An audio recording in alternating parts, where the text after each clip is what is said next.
Well, good morning, and if it's not morning where you're watching, good afternoon, good evening, whatever it is. Right now it is Tuesday morning, 8:51 a.m. Wanted to share a few thoughts with you today. Last weekend I watched a video, or a movie, and it was a movie that depicted this character who was off in battle, and he was battling in Iraq. In the story, this character was amazing. And we're talking, he was the man in the war.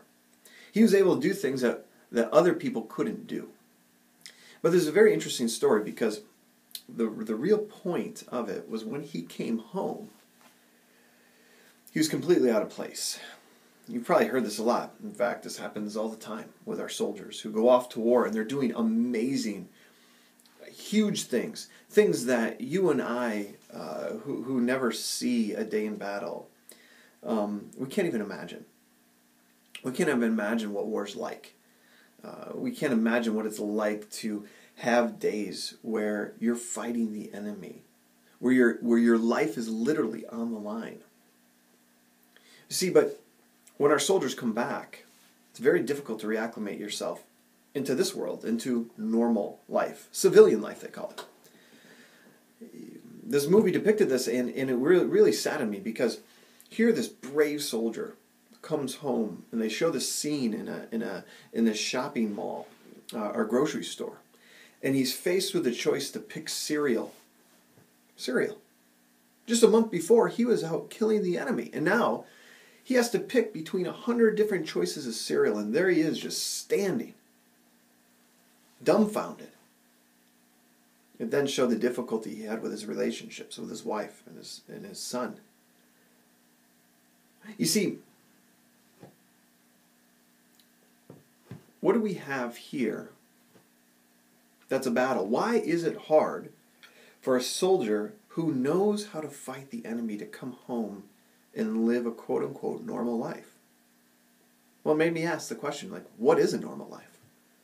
What does it mean to live in our comfortable American world? Is it that comfortable? Is it easy? Is it not easy? Why do I always try to make my life cookie cutter and predictable? You see, sometimes I think maybe we have it backwards. In the Bible, there's a story of Gideon.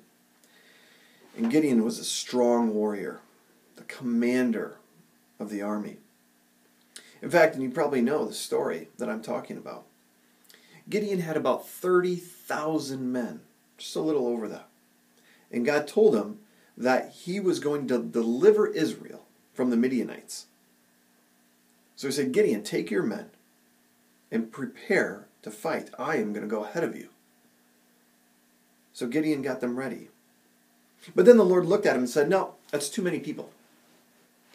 I need you to tell everybody that any of you who are afraid, you can go. So 22,000 men left, and there were 10,000. Brave soldiers who chose to stay and fight the Midianites. 2/3 of his entire army was gone. Still not enough. God wanted all the glory. God was going to go ahead of them, and it was God who was going to deliver them. So, in a bold move, God told Gideon, go have everybody drink water. See how they drink water.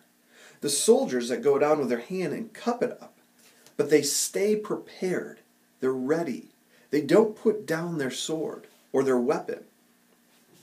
Keep those ones and separate those ones aside. Oppose the ones who kneeled down and put everything down and drank up the water differently. You know what happens. Only 300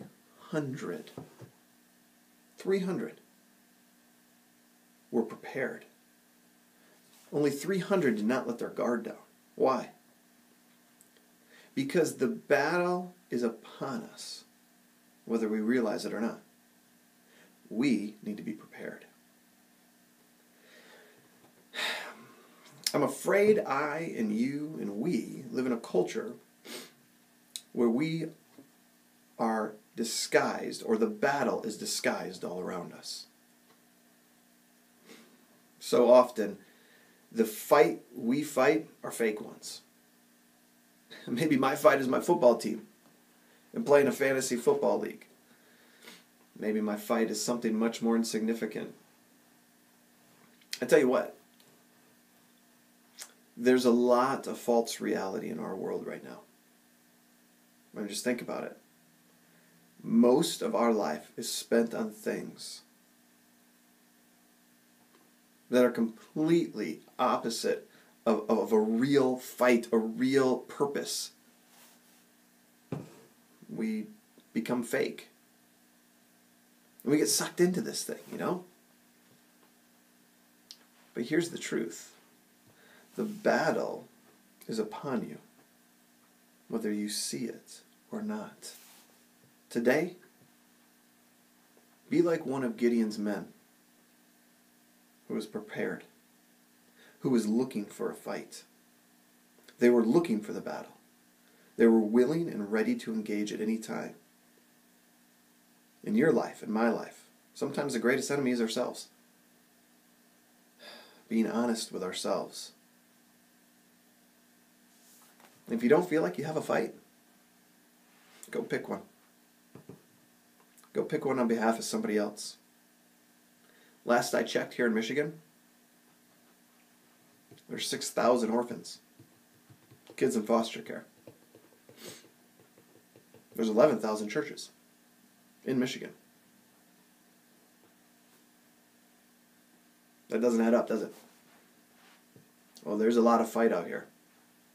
I want to encourage you today. Engage in the battle. You have such an important purpose. And sometimes we just need to get out of the way so God can go ahead of us. Have a great day.